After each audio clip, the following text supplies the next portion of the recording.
Olá, bem-vindos à Medcel. Meu nome é Rafael Munerato e hoje, dentro da cardiologia, nós vamos estudar o tema de avaliação perioperatória.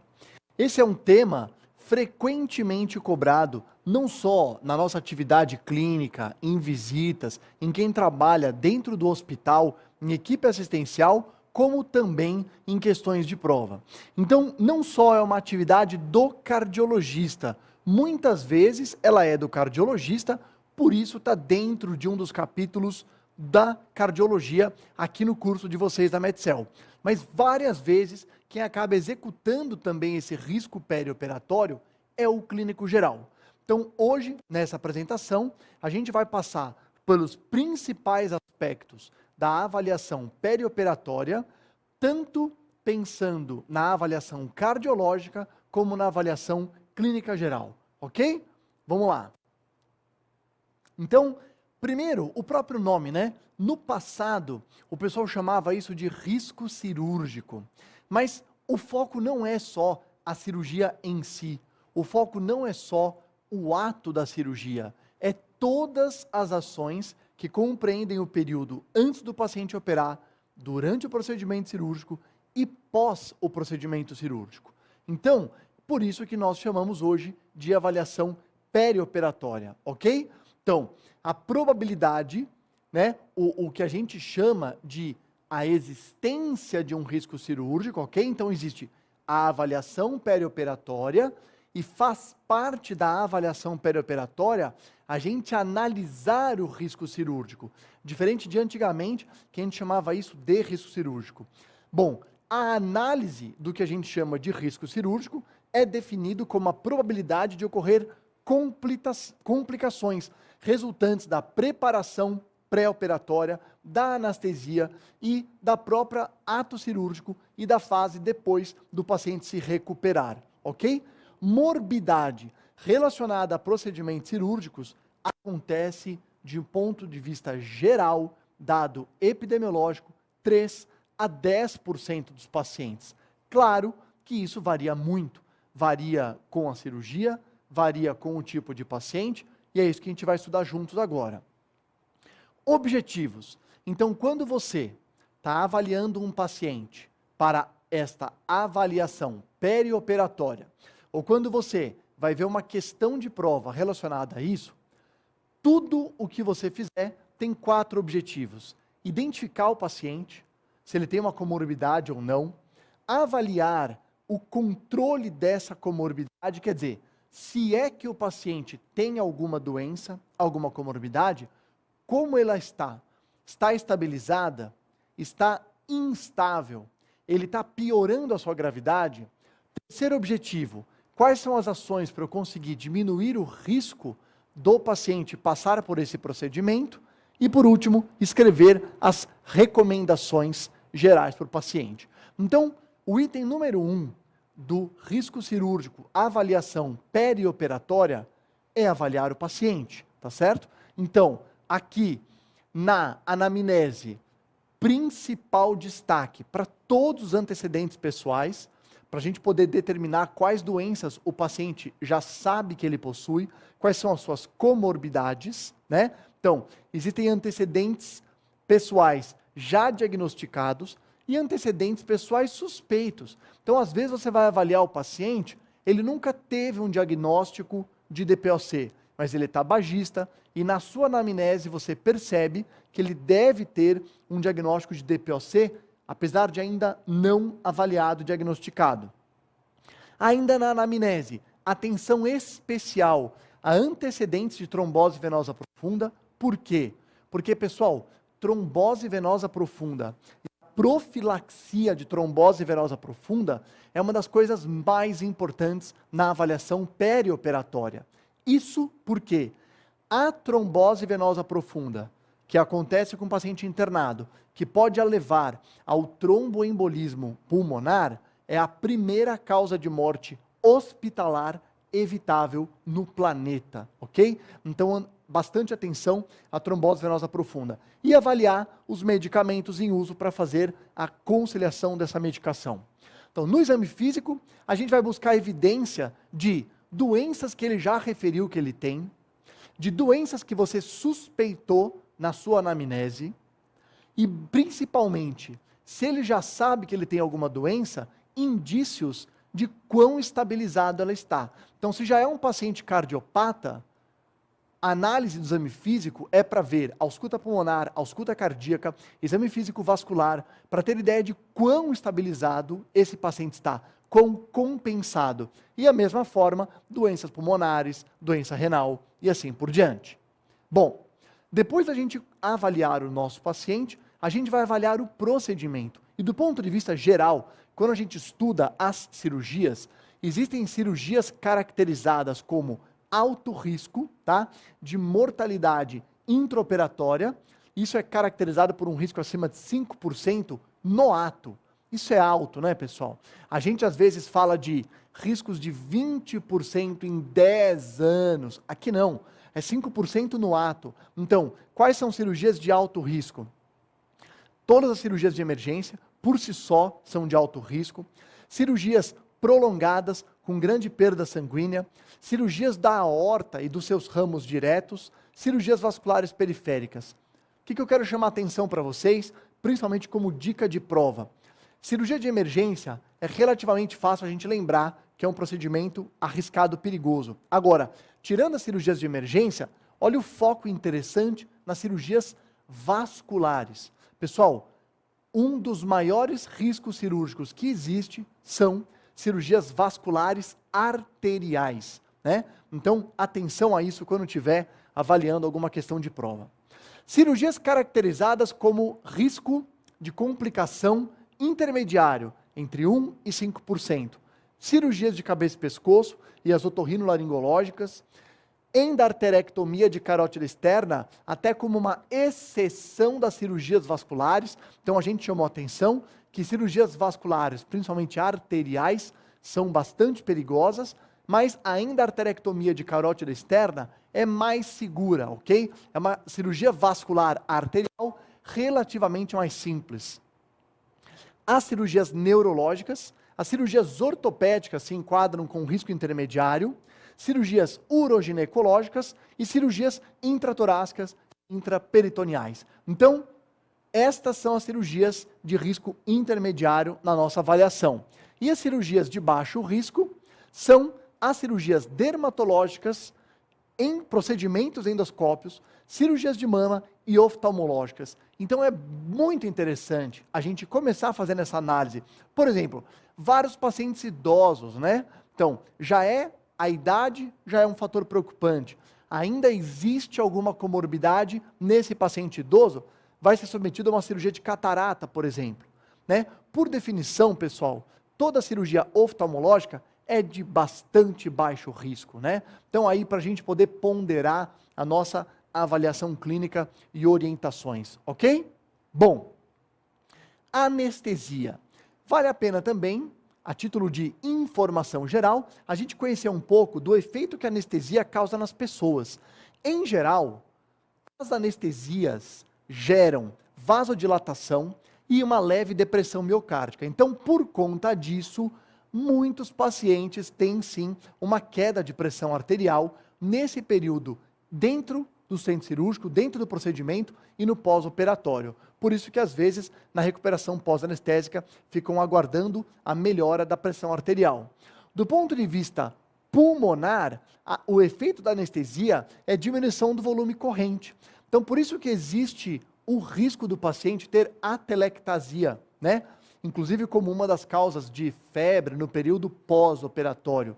Então aqui, se for um paciente que eu já tenho risco, ele já tem uma doença pulmonar, vocês vão ver que tem orientações de exercícios para ele fazer nas semanas que antecedem a cirurgia, para diminuir o risco de atelectasia, piorar o quadro pulmonar dele.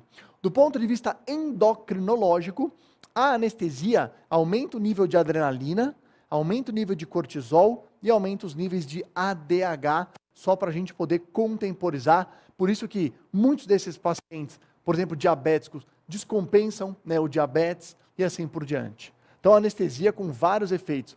Efeitos hematológicos, hipercoagulabilidade, tanto no intra como no pós-operatório. Isso é um dos elementos que ajuda no risco de trombose venosa profunda, que a gente falou para vocês, que é um dos focos interessantíssimos dessa avaliação. Ok? Bom, outra coisa dentro desse estudo de avaliação perioperatória é a classificação de ASA, né? American Society of Anesthesiology. É uma classificação dos anestesistas. Então, é muito comum na nossa prática do dia a dia o médico ser chamado para fazer uma avaliação de risco cirúrgico, avaliação perioperatória, e o cirurgião, e principalmente o anestesista, ele quer saber qual é o ASA que você classificou do seu paciente. Então vamos ver como é que se classifica o ASA. ASA 1, o paciente não tem nenhuma outra doença, não tem comorbidade, exceto a patologia que está levando à indicação cirúrgica. O ASA 2, o paciente tem outras doenças, além da patologia cirúrgica, ok? Mas essas doenças estão compensadas.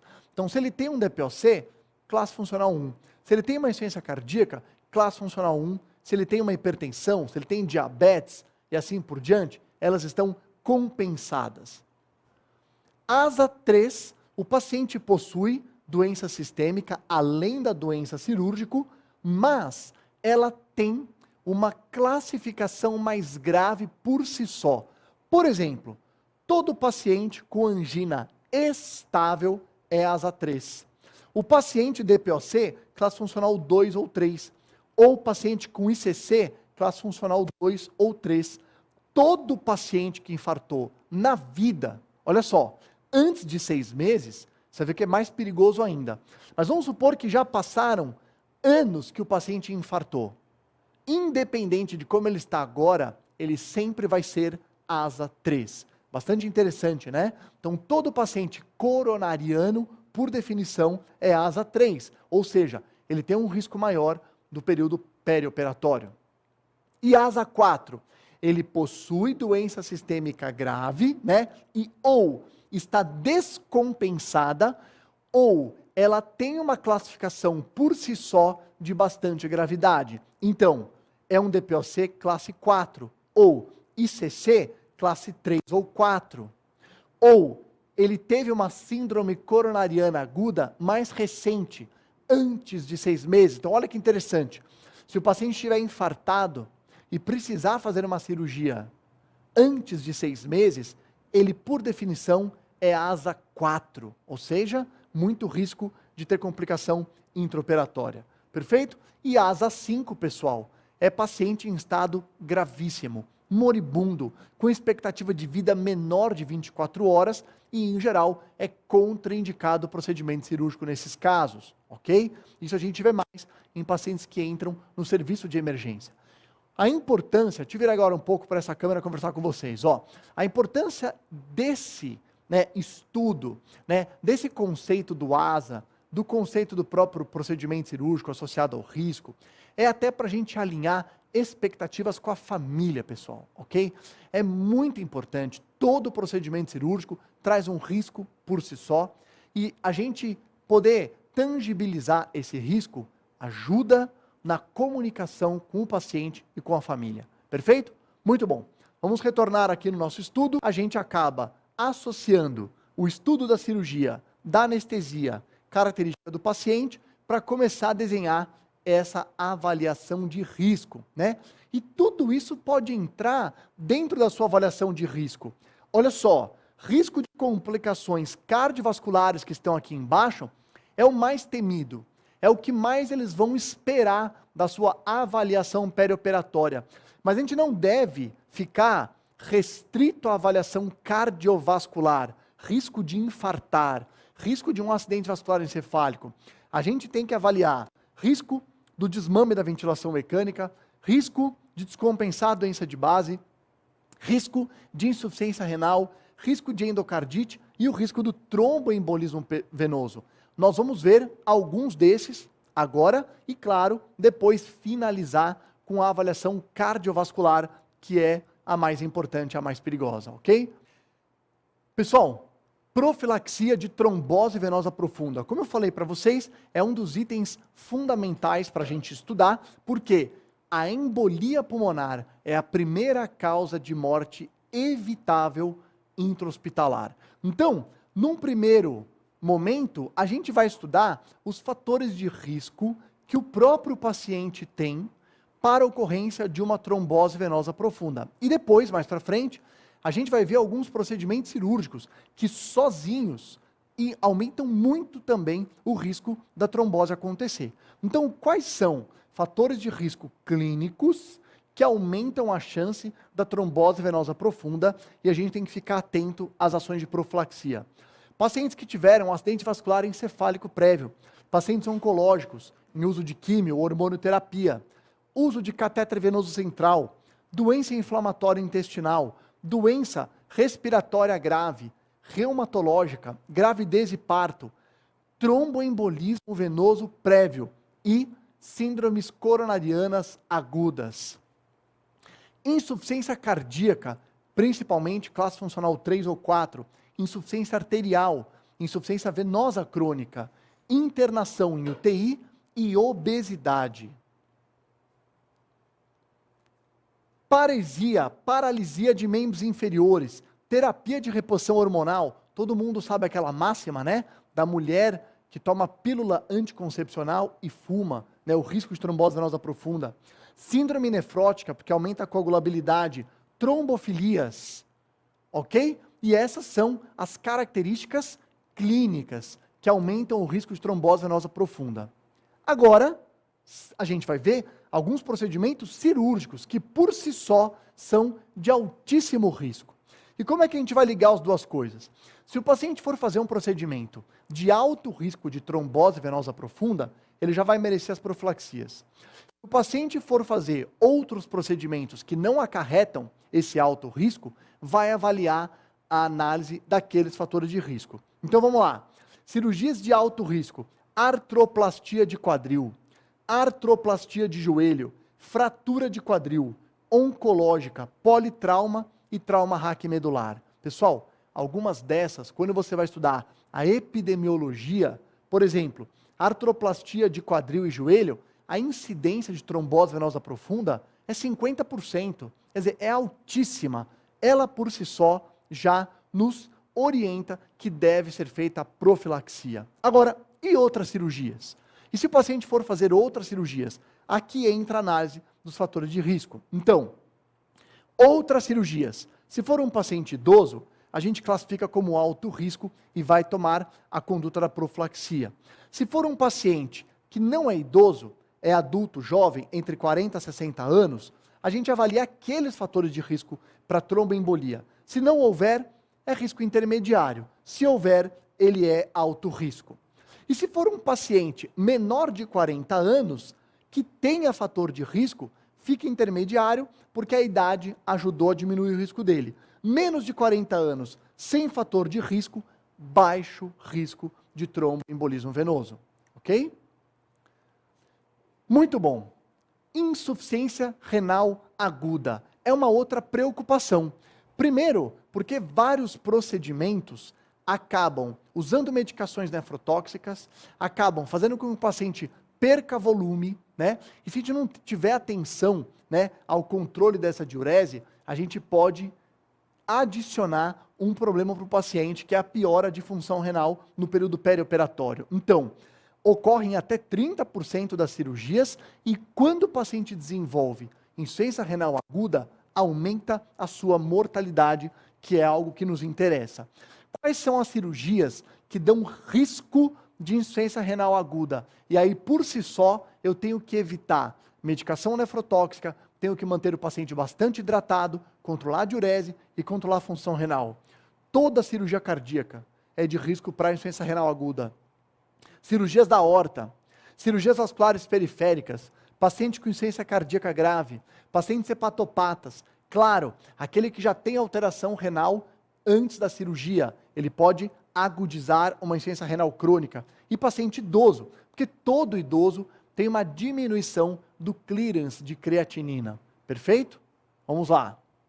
Conduta, então, evitar medicamentos nefrotóxicos, aminoglicosídeos, se ele for usar antibiótico na UTI ou na internação, contrastes radiológicos, anfotericina B, anti-inflamatórios, manter estabilidade hemodinâmica, isso é fundamental. pós-cirurgia cardíaca, né? Pós-cirurgia vascular, a estabilidade hemodinâmica é fundamental também para proteger o rim e a hidratação. Perfeito? E doença pulmonar obstrutiva crônica? Então vamos lá. Vários pacientes que vão ser submetidos à cirurgia já têm um diagnóstico ou têm o fator de risco, o tabagismo, e você sabe que ele tem DPOC. Bom, a anestesia por si só diminui o volume corrente e dá atelectasia. Então o ideal é a gente fazer orientações para que o paciente não tenha complicações do seu DPOC. Então, em geral, uma semana antes do procedimento, exercícios respiratórios. Então, indicado pela fisioterapia, em geral, respirações forçadas contra uma resistência, para que ele possa diminuir o risco de atelectasia no pós-operatório. Interessante que alguns pacientes, até alguns protocolos, questionam sobre o CPAP e BIPAP nesse período pré-operatório, mas estudos mostraram que não era superior à realização dos exercícios em casa, né? Orientações, então, ok, isso aqui a gente já passou, e orientações ainda no pré-operatório, interromper o tabagismo. Olha só, se o paciente não consegue parar de fumar, já tentou usar PET de nicotina, adesivo de nicotina, medicação e não conseguiu parar, pelo menos no período perioperatório, ele tem que se conscientizar de tirar o cigarro e usar esses elementos que o ajudam a não ficar com o efeito colateral da falta de nicotina, pelo bem dele mesmo. Então, pelo menos 2 meses antes, interromper o tabagismo, né? Se necessário, aumentar a dose do broncodilatador e corticoide para deixar o paciente o melhor possível antes de fazer a cirurgia. Orientação do intraoperatório, cirurgia com o menor tempo possível, né? Então, daí a importância de selecionar o hospital, a equipe cirúrgica, a equipe de anestesia, para ter um tempo do paciente entubado menor. E orientações no pós-operatório, tentar ter as melhores condições possíveis para a extubação e manter, claro, a fisioterapia respiratória para este paciente.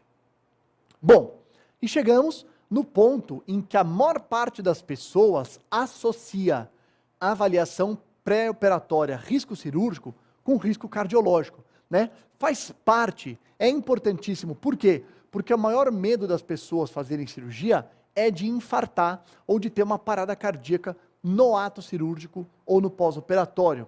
Então vamos avaliar esse risco cardiológico. Então olha só, as complicações cardíacas são sim as principais causas de morbimortalidade, principalmente porque o paciente pode vir a infartar, pode vir a desenvolver uma disfunção do ventrículo esquerdo ou ter uma parada cardiorrespiratória, ok? Vamos lá. Fatores de risco, né? Então, quer dizer, quem são os pacientes mais graves para que isso possa acontecer? Insuficiência coronariana, insuficiência cardíaca e idosos. Claro, né? O paciente que já tem insuficiência coronariana tem um risco inerente muito mais alto de outros eventos. O paciente com insuficiência cardíaca, até por conta de isquemia intramiocárdica, e o paciente idoso, porque em geral tem o processo de aterosclerose. Bom, se você tiver avaliando um paciente que vai submeter à cirurgia, e ele não for idoso, e não tiver antecedente de insuficiência coronariana, a chance dele ter um infarto durante a cirurgia, ou no período pós-cirúrgico, é 0,5%. Então esse é um outro dado muito legal, para a gente até tranquilizar a família que tem muito medo do infarto durante a cirurgia. O paciente não é idoso, ele não é coronariano, a chance é menor que 0,5% de um infarto. Agora, pacientes com coronariopatia, a chance de infarto nesse mesmo período pode aumentar até 50 vezes, por isso que a gente vai dar várias recomendações. Testes não invasivos. A preocupação de muitos pacientes é, eu preciso fazer um teste ergométrico antes da cirurgia? Eu preciso fazer uma cintilografia ou até um cateterismo? Então, pessoal, a gente vai falar sobre testes não invasivos e testes invasivos quando a gente for classificar os pacientes, ok? Quem é que merece o teste não invasivo ou até o teste invasivo?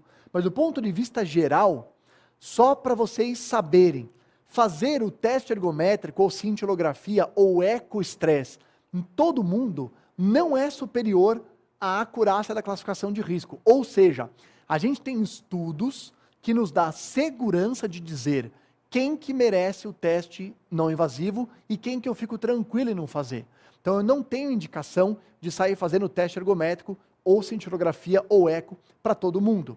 Então eu só vou acabar realizando esses testes não invasivos em paciente de risco intermediário e cirurgia vascular para o planejamento de um paciente que possa se beneficiar de fazer uma angioplastia ou até cirurgia cardíaca antes da cirurgia proposta. Então, a gente vai ver depois isso aqui com calma, mas a mensagem é, alguns pacientes, quando você vai avaliar, eles têm algum risco sim de doença aterosclerótica, de doença coronariana. E o risco cirúrgico dele é intermediário, porque se for de alto risco, você já vai pecar mais por excesso mesmo, e tem que resolver a parte coronariana de qualquer jeito.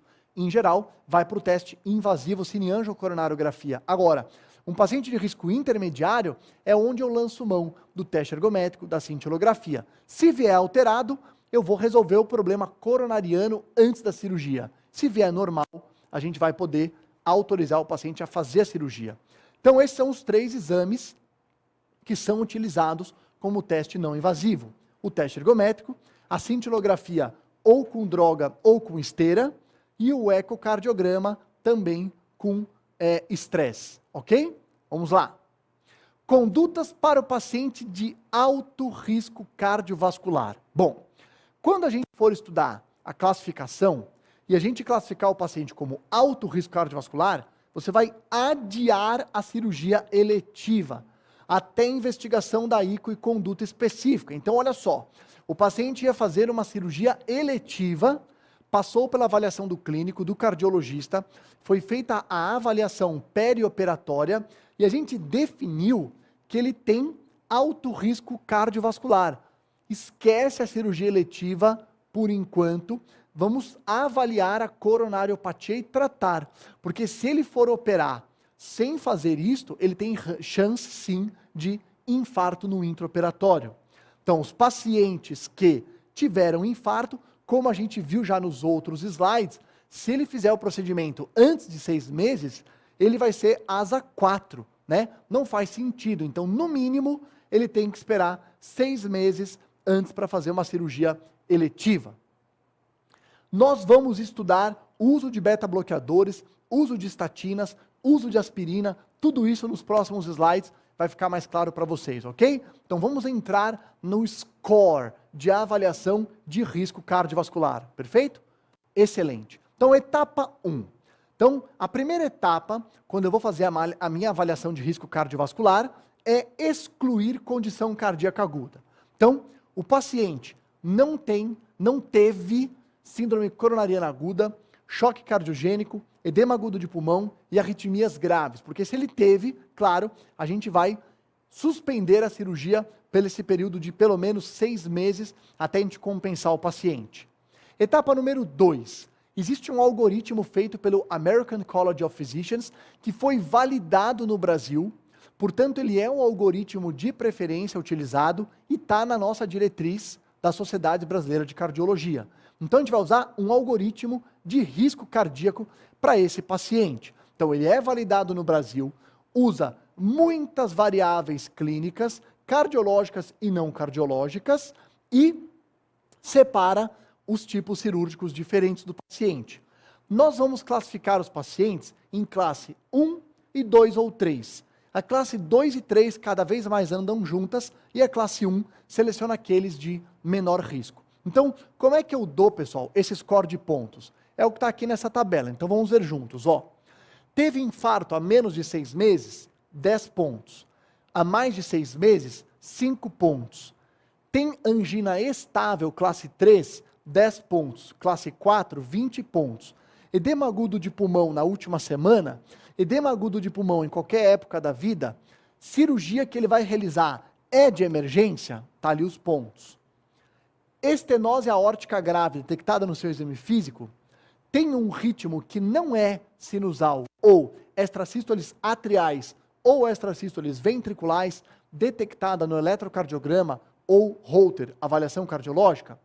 Nos exames laboratoriais, ter alteração de ureia creatinina, potássio ou PO2 e PCO2, no caso de um paciente que tem motivo para ter hipoxemia ou retenção de PCO2, como acontece no DPOC, é restrito ao leito, é idoso, né? E a cirurgia de emergência que a gente já tinha citado, ok? Pessoal, se o paciente tiver menos, vamos voltar aqui, ó. Você fez essa soma, como eu coloquei para vocês, a classe 1 fica separada. A classe 2 e classe 3 andam juntas, ok? Então, se o paciente tiver menos de 15 pontos quando você somou, ok? Olha lá, paciente menos de 15 pontos, ele, por enquanto, pode ser de baixo risco, de intermediário, e você vai ter que prosseguir a sua avaliação. Se o paciente teve mais de 15 pontos e já é classe 2 e classe 3, ele é considerado de alto risco. E aí volta para aquele slide em que a gente suspende a cirurgia eletiva para estabilizar o paciente, ok?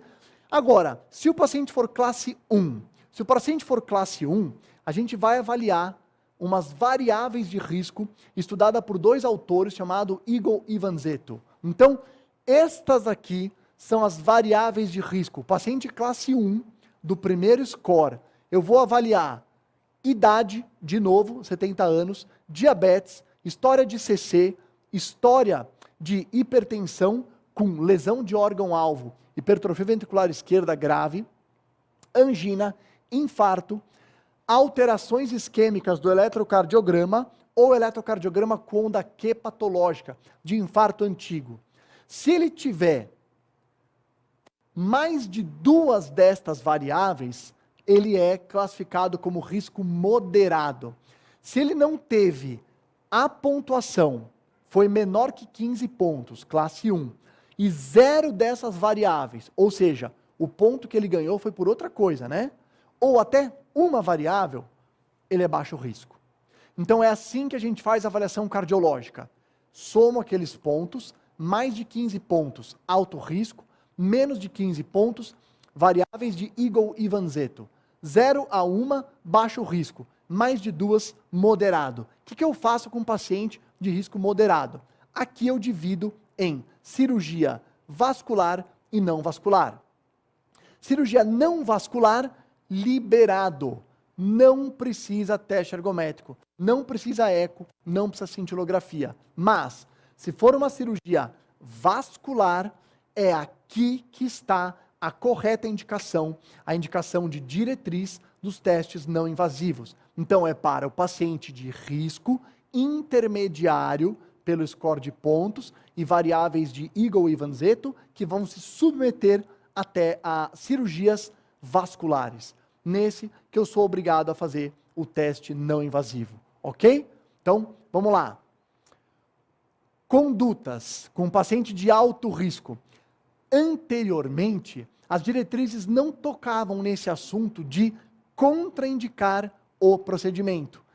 A nova diretriz da nossa Sociedade Brasileira de Cardiologia traz essa discussão. Por quê? Porque é fundamental a nossa orientação para que a gente não exponha o paciente a um risco que supera o benefício da própria cirurgia, ok? Bom, outra coisa, é fundamental a nossa orientação do hospital. Quer dizer, uma vez que você vai estabilizar o paciente e permitir que ele faça a cirurgia, né, lá no risco intermediário, no baixo risco, ou até no risco alto, quando você já compensou esse paciente, você tem que orientar o hospital certo. Existe um hospital certo para o paciente certo. Então, se é um paciente cardiopata, ele tem que estar fazendo a cirurgia eletiva num hospital com retaguarda para complicações cardíacas. Você também faz parte da tua avaliação perioperatória dar esse suporte para o paciente de risco. E com relação à terapia medicamentosa, olha só, beta-bloqueador, grau de recomendação 1, para aqueles pacientes que tiveram prova isquêmica funcional positiva e que já usavam beta-bloqueador. Então, indiscutível. E a indicação 2A. Os pacientes não têm prova funcional isquêmica positiva, não usava um beta-bloqueador antes, mas ele vai fazer uma cirurgia vascular, e ele teve aquela classificação de risco como intermediário. Aí você fez o teste invasivo, não veio positivo, eu vou liberar para a cirurgia. É recomendação 2A dar o beta-bloqueador. Recomendação 2B é dar beta-bloqueador para todo mundo, inclusive para quem não vai fazer cirurgia vascular, tá? Quer dizer, 2B já tem menos evidências de benefício relacionado à cirurgia vascular, que tem mais benefício. Estatina, indicação 1, ou seja, é boa prática médica você dar estatina para cirurgias vasculares, pacientes sabidamente coronarianos e pacientes que já usavam estatina. Então, todo mundo que já usava estatina, pacientes que sabidamente é coronariano ou cirurgia vascular, é correto o uso da estatina. Antiagregante plaquetário. Pacientes coronarianos, manter a aspirina, o ácido acetil salicílico, em todas as cirurgias, exceto cardíaca, neurocirurgia e ressecção transuretral de próstata, ok? E se for um paciente que tomava dupla antiagregação plaquetária, porque ele teve uma angioplastia, ele tem um stent, você mantém o aspirina por todo o período e suspende o outro antiagregante plaquetário, por exemplo, o clopidogrel, né? Ou prasugrel, ou ticagrelor. Você suspende e você vai reintroduzir ainda no período perioperatório, antes de 10 dias da suspensão. Mas você mantém um antiagregante só, que é o caso da aspirina. Ok? Pessoal, então essas são as considerações do estudo da avaliação do período perioperatório para ajudar vocês, tanto na prática clínica, como nas questões de prova. Ok? Muito obrigado e até a próxima.